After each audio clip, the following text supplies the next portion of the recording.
வணக்கம் நண்பர்களே. இன்றைய பதிவு கன்னிராசி நண்பர்களுக்கான 2024 ஜூன் மாத ராசி பலனை இன்றைய பதிவில் சிறப்பு பலனாக நாம் பார்க்க போகிறோங்க. ஃப்ரெண்ட்ஸ், வழக்கம் போல் இந்த பதிவு இந்த மாதத்திற்கான பலன் உத்தியோகம் மற்றும் வேலை, குடும்பம், நிதிநிலை, திருமணம், மாணவர்களுக்கு எப்படி இருக்குது, அதே போல் ஆரோக்கியம், இந்த மாதம் செய்ய வேண்டிய வழிபாடு மற்றும் பரிகாரம் என்னன்னு சொல்லிட்டு சூப்பராக நாம் பார்க்க போகிறோம். ஸோ ஸ்கிப் பண்ணாமல் பாருங்கள். இந்த மாதம் பிறந்தநாள் மற்றும் திருமண நாள் கொண்டாடும் அன்பு சகோதர சகோதரிகளுக்கு வாழ்த்துக்கள்ங்க. அதோட நம்முடைய சேனலை சப்ஸ்கிரைப் செய்யாமல் பார்த்துக்கூடிய கன்னிராசி நண்பர்கள் அவசியம் ஒரு சப்ஸ்கிரைப் செய்து ஒரு பெரிய ஆதரவு தரவேன்னு சொல்லிட்டு இந்த நேரத்தில் நான் தாழ்மையுடன் கேட்டுக்கிறேங்க. வாங்க இன்றைய பதிவை பார்ப்போம். கன்னிராசி நண்பர்களுக்கு இந்த மாதம் தொழில் மற்றும் உத்தியோகம் எப்படி இருக்குன்னு பார்த்தா, கன்னிராசிக்காரர்களுக்கு இந்த மாதம் 10ஆம் வீட்டின் அதிபதியான புதன் 9ஆம் வீட்டில் பயிற்சி ஆகிறாருங்க. இந்த காலம் எப்படி இருக்குன்னு பார்த்தீங்கன்னா, வேலைக்கு போகிறவங்களுக்கு தொழில் இடமாற்றம், அதோட வேலை தேடிட்டு இருக்கிறவங்களுக்கு அல்லது பிடிக்காத வேலைக்கு போயிட்டு இருக்கிறவங்களுக்கு இடமாற்றம் மற்றும் புதிய வேலை கிடைக்கக்கூடிய காலம் அந்த காலம் இருக்குங்க. அதோட பெரிய நன்மைகள் கிடைக்கக்கூடிய மாதமாகவும் இந்த மாதம் இருக்கும். நல்ல முன்னேற்றம் இருக்கும். எடுத்த காரியத்தை சிறப்பாக முடிக்கக்கூடிய காலமாகவும், உங்களுடைய ஆளுமை மற்றும் அதிகாரம் குடும்பத்துலேயும் சரி, நீங்கள் வேலை செய்கிற இடத்துல உங்களுடைய அதிகாரம் அப்படிங்கிறது அதிகமாக இருக்குங்க. ஷேர் மார்க்கெட் பண்ணிட்டு இருக்கிறவங்க, அதே போல் மார்க்கெட்டிங் தொழில் இருக்கிற நண்பர்களுக்கு ஒரு அற்புதமான காலம்னு இந்த காலம் சொல்லாங்க. ஒரு மனதுக்கு மகிழ்ச்சியான காலமாகவும் கன்னிராசி நண்பர்களுக்கு இந்த மாதம் இருக்குங்க. இந்த மாதம் தொழில் வியாபார ரீதியாக எடுக்கக்கூடிய முடிவுகள் உங்களுக்கு சாதகமாகவும் நல்ல லாபத்தை கொடுக்கக்கூடிய மாதமாகவும், எதிர்பார்த்ததை விட நல்ல வேலை கிடைக்கக்கூடிய மாதமாகவும், அலுவலகத்தில் இடமாற்றம் வேண்டி காத்திருக்கக்கூடிய நண்பர்களுக்கு இந்த மாதம் ஒரு அற்புதமான, நீங்கள் நினச்ச இடத்துக்கு இடம் மாறக்கூடிய மாதமாகவும் இந்த மாதம் இருக்குங்க. என்ன பண்ணுறதுன்னு தெரியல, பிடிக்காத இடத்துல வேலை செஞ்சுட்டு இருக்கிறோம் அப்படின்னு சொல்கிற நண்பர்களுக்கு நல்ல ஒரு புதிய வேலை கிடைக்கும். அதே நேரத்தில் படித்து முடிச்சுட்டோ அல்லது வேலையை விட்டுட்டு வேலை இல்லாமல் இருக்கிறன்னு சொல்லக்கூடிய நண்பர்களுக்கு ஒரு அற்புதமான வேலை, நீங்கள் நினச்ச மாதிரியான வேலை கிடைக்கிறதுக்கு இந்த மாதம் சப்போர்ட்டிவாக இருக்குங்க. வியாபாரிகளை பொறுத்த வரைக்கும் நீங்கள் வெளியூர் வெளி மாநிலம் நீங்கள் பயணப்பட்டு அதன் மூலமாக நல்ல லாபம் பெறக்கூடிய மாதமாகவும், வெளியூர்லேருந்து அல்லது வெளி மாநிலங்களிலிருந்து புதுசாக நிறைய ஆர்டர்ஸ் உங்களை நோக்கி வரக்கூடிய மாதமாகவும் கண்டிப்பாக இருக்குங்க. அதே போல் உங்களுடைய வண்டியிலெல்லாம் லைசன்ஸ் இருக்கா, இன்சூரன்ஸ் இருக்கான்னு மட்டும் நல்லா கரெக்டாக நீங்கள் செக் பண்ணிக்கங்க. இந்த மாதம் இரவு பயணங்கள் மட்டும் கொஞ்சம் தவிர்த்துக்குங்க, அல்லது பாதுகாப்பான பயணமாக நீங்கள் போயிட்டு வர்றது கொஞ்சம் பெட்டராக இருக்குங்க. இந்த மாதத்தை பொறுத்த வரைக்கும் மாணவர்களுக்கு எப்படி இருக்குன்னு பார்த்தா, இந்த ஜூன் மாதம் மாணவர்களுக்கு ஒரு அற்புதமான மாதமாக கன்னிராசி நண்பர்கள் இருக்க போது, நீங்கள் இந்த எதிர்காலம் குறித்து நீங்கள் எடுக்கக்கூடிய முடிவுகள் உங்கள் பெற்றோர் அதோட உங்கள் ஆசிரியர்களை கலந்து நீங்கள் முடிவெடுக்கக்கூடிய காலமாக இருக்கும். நீங்கள் தனித்து நீங்கள் முடிவெடுக்காதீங்க. ஏன்னா ஸ்கூல் முடிஞ்சது, காலேஜ் முடிஞ்சது, எங்கே வேலைக்கு போகலாம், என்ன படிக்கலாம், என்ன காலேஜ் சேரலாம், இங்கே ஃப்ரெண்ட்ஸ் சொல்கிறாங்க, அவங்க சொல்கிறாங்க, இவங்க சொல்கிறாங்க சொல்லிட்டு முடிவு தன்னிச்சையாக நீங்கள் எடுக்காதீங்க. நீங்கள் ஃப்யூச்சர் பிளானாக நீங்கள் வச்சுக்கோங்க. நம்ம இப்போ சேரக்கூடிய படிப்பும் சரி, நாம் சேரக்கூடிய காலேஜும் சரி, வாழ்க்கைக்கு இது ஒத்து போகுமா அப்படிங்கிற மாதிரியான முடிவை கண்டிப்பாக நீங்கள் எடுங்க. அந்த முடிவு அப்பா அம்மா ஆசிரியர்கள் கண்டிப்பாக அவங்க தான் ஒரு தெளிவான விளக்கத்தையும் முடிவும் கண்டிப்பாக கொடுக்க முடியும். ஸோ அவங்கள கலந்துக்காமல் இந்த மாதம் நீங்கள் எந்த ஒரு முடிவுமே நீங்கள் எடுக்க வேணாம். மற்றபடிக்கு படிப்பு அப்படிங்கிறது சூப்பராக இருக்குது. படித்த படிப்பை ஒரு நல்ல காலேஜில் சேர்றது தான் பெரிய வெற்றி.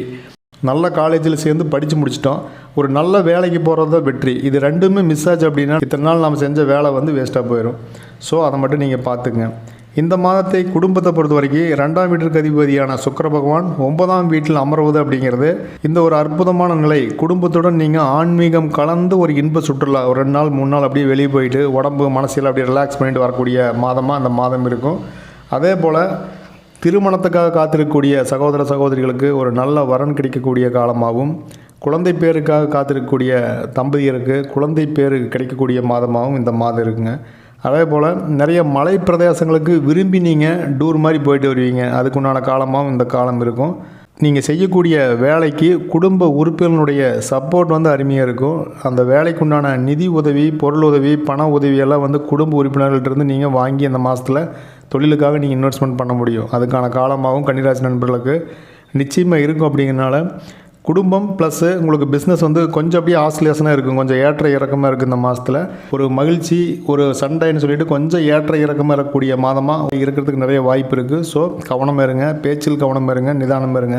இந்த மாதத்தை பொறுத்த வரைக்கும் திருமண நிலை எப்படின்னு பார்த்தா 2ஆம் வீட்டுக்கு அதிபதியான சுக்கிர பகவான் 9ஆம் வீட்டில் அமர்வதுங்கிறது ஒரு நல்ல ஒரு அமர்வு நிலை தான். திருமணத்திற்காக காத்திருக்கக்கூடிய சகோதர சகோதரிகளுக்கு ஒரு அற்புதமான வரன் கிடைக்கும் மாதமாகவும், நீங்கள் விரும்பியபடி உங்களுக்கான வரனை அமைத்துக் கொள்வதற்கும், நீங்கள் விரும்பியபடியான ஒரு ஜாதக அமைப்பு இருக்கக்கூடிய வரன் உங்களை தேடி வரும் காலமாகவும் நிச்சயமாக இருக்கிறனால நல்லா யோசித்து உங்கள் ஜாதகத்தையும் வரக்கூடிய வரனுடைய ஜாதகத்தையும் ஒரு முறைக்கு 2 முறை நீங்கள் செக் பண்ணிவிட்டு நீங்கள் திருமணத்திற்காக பொருத்தம் பார்த்து திருமணத்துக்கு கொண்டு போகிறது பெட்டராக இருக்கும். எடுத்தவங்க கவித்தன்னு சொல்லிட்டு இந்த காலத்தில் முடிவு பண்ணாதீங்க. நல்லா யோசித்து முடிவெடுக்கிறது அவசியமே இருக்குங்க.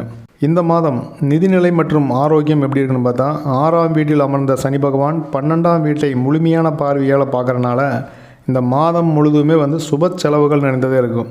அதாவது ஒன்று வண்டி வாகனம் வாங்கலாம், அல்லது ஓட்டிகிட்டு இருக்கிற வண்டியை நீங்கள் சர்வீஸ்க்காக விட்டு அது ஒரு செலவு பண்ணுற மாதிரி இருக்கும். வாகனம் சார்ந்த செலவுகள் உருவாகிறதுக்கும், வீடு கட்டிக்கிற வீட்டை புனரமைக்கிறது, பெயிண்ட் அடிக்கிறது, வீட்டுக்கு ஃபர்னிச்சர் வாங்குறது, நகை எடுக்கிறதுன்னு சொல்லிட்டு ஏதாவது ஒரு செலவு ஒன்று போனால் ஒன்று வந்துட்டுருக்குங்கிற மாதிரியான ஒரு சூழ்நிலை கண்டிப்பாக இருக்கும். பண வரவு நல்லா இருந்தாலும் தொழில் நல்லா இருந்தாலுமே வரக்கூடிய பணம் கையில் வச்சுக்க முடியாமல் ஏதாவது ஒரு செலவு, சுப செலவுனாலும் செலவு தான். ஸோ ஏதாவது ஒரு கமிட்மெண்ட்ஸ் அப்படிங்கிறது கண்டினியூவாக இந்த மாதம் இருந்துகிட்டே இருக்கும். எதுக்கு ஃபஸ்ட்டு ப்ரியாரிட்டி கொடுத்து அந்த வேலையை செய்யலாம் அப்படிங்கிற மாதிரியான வேலையை யோசிச்சு நீங்கள் செய்யுங்க. எல்லா வேலையும் அதில் கொஞ்சம் இதில் கொஞ்சம்னு சொல்லிட்டு எல்லா வேலையும் தொட்டுக்கோ தொடச்சிக்கோன்னு எல்லா வேலையிலையும் நீங்கள் கையை வச்சுட்டு எந்த வேலையும் முழுமையாக முடிக்காமல் இருக்காதீங்க. எது முக்கியமோ முதல்ல இந்த மாதத்தில் அதை முடிச்சிருங்க. ஏன்னா ஸ்கூலு காலேஜு அப்படின்னு செலவுகள் லைனாக வந்துட்டுருக்கும். அப்படிங்கிறனால இந்த நிதி நிலையில் மட்டும் நீங்கள் ரொம்பவுமே கவனமாக நீங்கள் கையாளணும். அதாவது பிளான் பண்ணி பண்ணால் அந்த மாதத்தை கண்டிப்பாக நீங்கள் ஜெயிச்சிக்கலாம். பிளான் இல்லாமல் வர நீங்கள் செலவு பண்ணிட்டு இருந்தீங்கன்னா ஒரு 20ஆம் தேதி 25ஆம் தேதிக்கு மேலே கையில் காசு இருக்காமல் தடுமாறி நிற்கக்கூடிய சூழ்நிலை ஏற்பட்டு போயிடும். ஸோ அதை மட்டும் கொஞ்சம் கவனமாக பார்த்துக்குங்க. இந்த மாதம் ஆரோக்கியம் எப்படின்னு பார்த்தா சனி பகவானுடைய 12ஆம் வீட்டு பார்வை அப்படிங்கிறது கொஞ்சம் உடல் ஆரோக்கியத்தில் கொஞ்சம் சின்ன நலக்குறைகளை உங்களுக்கு உண்டாக்கலாம். அல்லது பழைய நோய்கள் உங்களுக்கு பெரிதாகின மாதிரி ஆகி அதுக்கான சரியான ஒரு சிகிச்சை எடுத்து இந்த மாதத்தில் அது குணமாகக்கூடிய வாய்ப்பும் அமையக்கூடிய அளவுக்கு இருக்குது. ஆரோக்கியம் அப்படிங்கிறது ஒரு பெரிய பிரச்சனையாக இருக்காது. உங்கள் லைஃப் ஸ்டைல் எங்கே சேஞ்ச் ஆகுதோ, உணவு முறையில் எங்கே மாற்றம் ஏற்படுதோ, சரியாக தூங்கலையா, நீங்கள் சரியாக தண்ணி குடிக்கலையா, உங்கள் வாழ்க்கை முறையை சரியாக பராமரிக்கலையா, இது எல்லாம் பண்ணாத போது உங்கள் ஆரோக்கியம் கெட ஆரம்பிக்கும். ஸோ அதனால் உங்கள் லைஃப் ஸ்டைலுக்கு நீங்கள் ஃபஸ்ட்டு ப்ரியாரிட்டி கொடுங்க. ஸோ நல்லா தூங்குங்க, நல்லா தண்ணி குடிங்க, ஆரோக்கியமான உணவுகள் எடுத்துக்கங்க, கீரை வகைகள் காய்கறிகள் நல்லா சாப்பிடுங்க. இது எல்லாம் சாப்பிடும்போது என்னாகும் அப்படின்னா ஆட்டோமேட்டிக்காக உங்களுடைய லைஃப் ஸ்டைல் நல்லபடியாக இருக்கும்.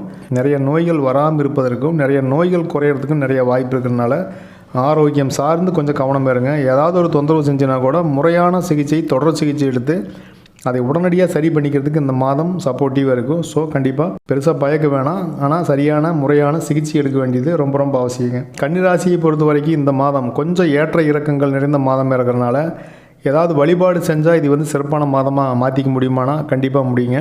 ஒவ்வொரு சனிக்கிழமையும் நீங்கள் எல் தீபம் போட்டு சனி பகவான் வழிபாடு, அதே சனிக்கிழமை அன்றைக்கி பெருமாள் வழிபாடு நீங்கள் செஞ்சுட்டு வர்றது நிச்சயமாக வாழ்வில் இருக்கக்கூடிய தடைகள் அனைத்தும் தகர்த்து வாழ்வை மேன்மையடையும். பரிகாரம்னு பார்த்தா ஒவ்வொரு சனிக்கிழமையும் எள் கலந்து காகத்துக்கு சாதம் வைப்பதும் உங்களுடைய தொழில் மற்றும் வருமானம் பொருளாதாரத்தில் இருந்த தடைகள் நீங்கி வாழ்க்கை வளம் பெறத்துக்கு இந்த வழிபாடு மற்றும் பரிகாரம் சப்போர்ட்டிவாக இருக்கும். முடிஞ்சால் ஆதரவற்றோருக்கும் உடல் ஊனமுற்றோருக்கும் உங்களால் முடிஞ்ச அளவுக்கு உணவு தானம், உடை தானம் கொடுத்துட்டு வாங்க. இதுவுமே ஜாதகத்தில் இருக்கக்கூடிய சாதகமில்லாத நிலையை கூட உங்களுக்கு சாதகமாக மாற்றக்கூடும். அப்படிங்கிறனால தவறாமல் முடிஞ்சால் நீங்கள் பண்ணிவிட்டு வாங்க. நண்பர்களே, இது ஒரு பொது பலன் தான். இதில் இன்னுமே தெளிவான பலன் மற்றும் வழிகாட்டுதல், வழிபாடு, பரிகாரம் நீங்கள் தெரிஞ்சுக்கணும் அப்படின்னா நிச்சயமாக உங்கள் சுய ஜாதகத்தை நீங்கள் செக் பண்ணுறது ரொம்ப அவசியம். ஸோ செக் பண்ணிக்கங்க, தப்பில்லை. இந்த பதிவு நிச்சயமாக ஒரு வழிகாட்டுதல் மற்றும் பயனுள்ளதாக இருந்திருக்குன்னு நம்புகிறேன். பதிவுக்கு ஒரு லைக் பண்ணிக்கங்க. உங்கள் நண்பர்கள் மற்றும் உறவினர்களுக்கு இதை ஷேர் பண்ணுங்கள். நம்ம சேனலை சப்ஸ்கிரைப் செய்யாமல் பார்க்கக்கூடிய கன்னிராசி நண்பர்கள் அவசியம் ஒரு சப்ஸ்கிரைப் செய்து ஒரு பெரிய ஆதரவு கொடுங்க. இதுபோல் ஒரு அற்புதமான ஒரு நல்ல பதிவில் நாம் மறுபடியும் சந்திப்போம். நன்றி, வணக்கம்.